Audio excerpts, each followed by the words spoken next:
वंदे मातरम वंदे मातरम वंदे मातरम वंदे मातरम वंदे मातरम वंदे मातरम तृणमूल कांग्रेस जिंदाबाद, শ্রমিক ইউনিয়ন জিন্দাবাদ। আর 3 মাস পরে নির্বাচন শিওরে, সেখানে দাঁড়িয়ে শ্রমিক সংগঠনকে এক ছাদের তলায় আনতে ডানকুনি 4 নম্বর ওয়ার্ডে আজকে উদ্বোধন হয়ে গেল শ্রমিক ভবন। যে শ্রমিক ভবন উদ্বোধন সালে ডানকুনির আইএনটিটিইউসি সভাপতি দেবাশিস নন্দী, জেলা আইএনটিটিইউসির সাধারণ সম্পাদক কল্লোল বন্দ্যোপাধ্যায়, 4 নম্বর ওয়ার্ডের পৌরপিতা হাসান মণ্ডল ও 2 নম্বর ওয়ার্ডের পৌরপিতা শেখ আশরাফ আলী। মূলত শ্রমিক সংগঠনকে এক ছাদের তলায় নিয়ে আসাই হলো মূল লক্ষ্য। কাজ নিয়ে মালিক ও শ্রমিক সংগঠনের মাঝে দ্বন্দ্ব থেকে শুরু করে শ্রমিক পক্ষের ন্যায্য দাবিকে তুলে ধরার মতো একাধিক কাজের পরিচালনা সম্ভব হবে এই কার্যালয় থেকেই। পাশাপাশি নাম না করে বিরোধী শিবিরকে স্পষ্ট হুঁশিয়ারি দেন এদিন কল্লোল বন্দ্যোপাধ্যায়। তিনি বলেন, যদি কাজ দেওয়ার ক্ষমতা না থাকে তাহলে কাজ কারবারও ক্ষমতা নেই আপনাদের। মমতা বন্দ্যোপাধ্যায় বলেছেন, শিল্প বাঁচাতে হবে, শ্রমিকও বাঁচাতে হবে। একসঙ্গে শিল্প যেভাবে চলবে, শ্রমিক সেভাবে চলবে। গাড়িতে যেমন তেল না দিলে গাড়ি এগোয় না, শ্রমিক না থাকলে শিল্প এগোবে না। তাই শ্রমিকের স্বার্থ দেখে শিল্পকে বাঁচিয়ে রাখতে হবে। সেই শিল্পকে নষ্ট হতে দেবো না, শ্রমিকের কাজ যেতে দেবো না। এটাই আজকের প্রতিজ্ঞা আমাদের সকলের। একসাথে সবাই থাকবেন। আমি কথা দিয়ে যাচ্ছি, আমাদের নেতৃত্বরা আপনাদের পাশে থাকবে। অন্যায় করবেন না, দলটা করবেন। মাথার উপর পতাকাকে সম্মান রেখে যে মানুষরা থাকবে, আমরা নেতৃত্বরা এবং আমাদের উপর নেতৃত্বরা সকলে তাদের সঙ্গে আছি। পুলু এবং বাপ্পা এইসব কারখানাগুলোতে কাজ করার জন্য, ওয়ারহাউসগুলো কাজ সচল রাখার জন্য এরা দীর্ঘদিন ধরে চেষ্টা করে যাচ্ছে। আমার সঙ্গে প্রায় 1 বছর 1.5 বছর এদের সঙ্গে যোগাযোগ আছে এবং এরা চেষ্টা করছিল যে এইভাবেই যাতে সচল থাকা যায়। যেহেতু কাউন্সিলর এই কথা বললেন আমাদের হাসান মন্ডল ভাই, এই শ্রমিক ভবন ডানকুনির মধ্যে খুবই প্রয়োজন ছিল আমি মনে করি। তার কারণ হচ্ছে, শ্রমিকরা এই এরিয়ার মধ্যে যে সমস্ত শ্রমিকরা কর্মজীবন করেন, তারা খুবই অসুবিধার মধ্যে পড়ে। আজকে এই এলাকায় আইএনটিটিইউসি যে অফিস উদ্বোধন হবে, শ্রমিক ভবন, আজকে এটার প্রয়োজন হলো কেন? নিশ্চয়ই কোনো কারণ আছে। তো সেই দ্বন্দ্ব বা আক্রোশ মেটানোর জন্য আজকে আমাদের নিজেদের দল থেকেই এই সমস্যার সৃষ্টি হচ্ছিল। তো সেই জায়গাটাকে যাতে একত্রিতভাবে সকলেই আমাদের এই শ্রমিক ভবনে এসে এখান থেকে কাজকর্ম পরিচালনা করতে পারে। না, এভাবে আমাদের 2021-এর যে বিধানসভা নির্বাচন হয়েছিল, সেটাতে আমাদের প্রান্তিক কৃষকদের যে লড়াই, সেই লড়াই থেকে তো 2011-এ মমতা ব্যানার্জি ক্ষমতায় এসেছেন মানুষের আশীর্বাদ নিয়ে। 2026-এ আমাদের প্রান্তিক কৃষক এবং এই যে বাংলার কোনায় কোনায় কারখানা থেকে খেটে খাওয়া মজদুর থেকে আরম্ভ করে শ্রমিকদের যে গণ আন্দোলন, এবং সেই গণ আন্দোলন আজকে 8 ঘন্টার লড়াই যেটা ছিল, যে 8 ঘন্টায় শ্রমিকরা পরিশ্রম করবে এবং তার পয়সা পাবে, এবং তার ওভারটাইম 8 ঘন্টার পরে যা করবে তার পরিশ্রমের পয়সা পাবে, সেটা কেন্দ্রীয় সরকার 12 ঘন্টায় নিয়ে যাচ্ছে। এই জনবিরোধী যে শ্রমিক নীতি, তার বিরুদ্ধে সারা বাংলার পাহাড় থেকে সাগর, আকাশ যেটায় মাটির সাথে মেশে সমস্ত জায়গায় গণ আন্দোলন গড়ে উঠছে। এবং শ্রমিকরা বুঝে গেছে যে সারা বাংলা তথা ভারতবর্ষে একমাত্র অবিসংবাদিত নেত্রীর নাম মমতা ব্যানার্জি, যিনি কৃষক এবং শ্রমিকের দুঃখ সমস্যা চোখের জল বোঝেন। এবং আগামী নির্বাচনে সেই শ্রমিকদের আন্দোলন নিয়ে, শ্রমিকদের বোঝাপড়া নিয়ে, শ্রমিকদের ভালোবাসা চোখের জল নিয়ে মমতা ব্যানার্জির নেতৃত্বে সারা বাংলার মতো আমরা ডানকুনিতে প্রতিটা ওয়ার্ডে এইভাবে আমরা শ্রমিক ভবন তৈরি করব।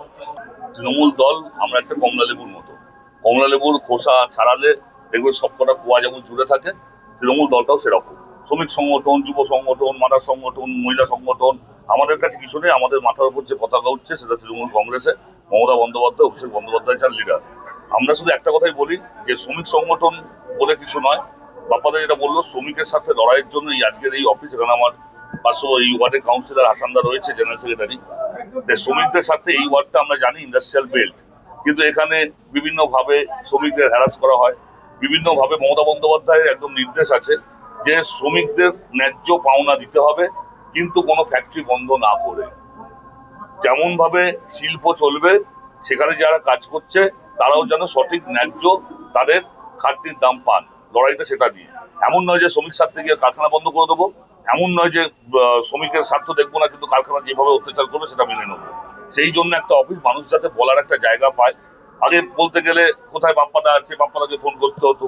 এখানে আমার এই বুলু থেকে আরম্ভ করে সব ছেলেরা রয়েছে এখানে, তারা থাকবে। এই হাসিবুল আছে এই ওয়ার্ডের যে প্রেসিডেন্ট, এখানে তারা নির্দিষ্ট সময় বসবে, যে কোনো কারুর কোনো অভিযোগ থাকলে এইখানে এসে বলবে, সে কাউন্সিলরকে জানাবে, তারপর আমরা জেলা নেতৃত্ব আছি, শহরের সভাপতি আছে, তাদেরকে জানাবে।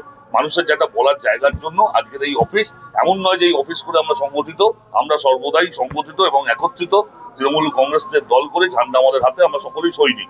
শুধু একটা মানুষ তো এত বোঝে না, মানুষ ভাবে বিপদের দিনে কাকে খুঁজবো, সেই জায়গাটা একটা কেন্দ্রীভূত জায়গা করার জন্য আজকের এই অফিস। সময় বলতো লাল ঝান্ডার ট্রেন আটকে যায়, আর জ্যোতিবাবুকে দেখলে কারখানা বন্ধ হয়ে যায়।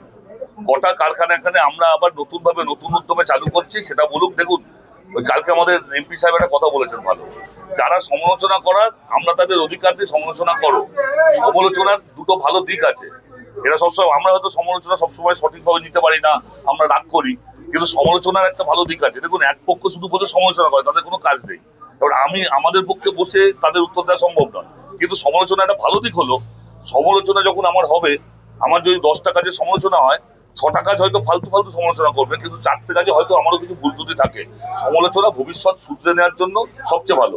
আমরা সমালোচনাকে মাথা পেতে নিই, তোমাদের কাজ নেই, বাড়িতে বসে খাও দাও, লেপচা বাদে সমালোচনা করো, আমরা তাতে খুশি হই। তোমাদের ওটুকুই কাজ, 26-এর পর আবার গর্ত খুঁজতে হবে, কে কোন গর্তে ঢুকবে, তাই আমরা ওটা নিয়ে চিন্তা করি না। কিছু এই এরিয়ার মানুষ, সাধারণ মানুষ, যারা কোন দলের মানুষ জানি না, আমি বুঝতে পারি না, যদি আজকে তারা সঠিক যদি তৃণমূল দলের মানুষ হয়, আমাদের মামাটি মানুষের যদি তারা শ্রমিক মানে তোমার মানুষ হয়, তাহলে তারা আশা করি এই কারখানার মুখে গিয়ে দরজায় গিয়ে এই কারখানা বন্ধ তারা করতেন না। আমার মনে হয় না যে তারা তৃণমূল সংগঠিত ছেলে, তারা হঠাৎ করে গিয়ে কোনো কারখানা বন্ধ করে দিচ্ছে এবং যে তাদেরকে ধমকি ধামকা দিচ্ছে। এই সমস্ত বার্তা, আমি যেহেতু লোকাল কাউন্সিলর, আমার উপরে একটা খারাপ বার্তা আসছে মানুষের, যে নিশ্চয় হয়তো কাউন্সিলরের কোনো মদত আছে, না হলে এইভাবে সাধারণ মানুষ গিয়ে হঠাৎ করে কারখানা বন্ধ করে দিচ্ছে, যারা পাওয়ার নেই, ক্ষমতায় নেই, সে কি করে হতে পারে। তাই আমরা আজকে এই অফিসকে আমাদের আইএনটিটিউসির উদ্যোগে আমরা এই এরিয়ার শ্রমিক ভবন দিয়ে একটা নাম দিয়ে আমরা একটা কর্মচারীদের পাশে থাকার জন্য এবং কলকারখানা যারা মালিক পক্ষদের পাশে থাকার জন্য এবং তাদেরকে পূর্ণ সাপোর্ট দেওয়ার জন্য, দুপক্ষকেই আমরা পূর্ণ সাপোর্ট দেবো। যেমন কর্মচারীদেরও আমরা সাপোর্ট করব এবং তার সাথে সাথে আমার কারখানা ইন্ডাস্ট্রির মালিকদেরও আমরা সাপোর্ট করব, যাতে কারখানা এরিয়া থাকে। নেত্রীর নাম মমতা ব্যানার্জি, আর সেনাপতি হচ্ছে অভিষেক বন্দ্যোপাধ্যায়। 2011 সালে আমাদের সরকার আসার পর থেকে এখনো পর্যন্ত কোনো ধর্মঘট বলে কি জিনিস সাধারণ মানুষ কিন্তু জানতে পারেনি। তো সেই জায়গা থেকে দাঁড়িয়ে আমাদের তো সেই অধিকার নেই যে আমরা কোনো ফ্যাক্টরি বন্ধ করতে যেতে পারবো। তো জায়গার ব্যাপারটা হচ্ছে এখন শ্রমিকরা যাতে তাদের ন্যায্য দাবি আদায় করতে পারে এবং মালিক পক্ষর যাতে কোনো অসুবিধা না হয়, সেই জায়গাটাকে সমঝোতা রাখার জন্যই আজকে আমাদের এই শ্রমিক ভবন তৈরি হয়েছে। তো এখান থেকে পুরো ডানকুনি ইন্ডাস্ট্রিয়ালটাকে পরিচালনা করা হবে। আমাদের টাউনের সভাপতি বাপ্পা আছে, উনি এবং এই ওয়ার্ডের কাউন্সিলর, ওনারা এই অফিসে বসবে। যার যেটা অভিযোগ কোম্পানি পক্ষ হোক বা লেবার পক্ষ হোক, এখানে এসে জানানোর জন্য আমাদের এই ভবন আজকে তৈরি করা হয়েছে।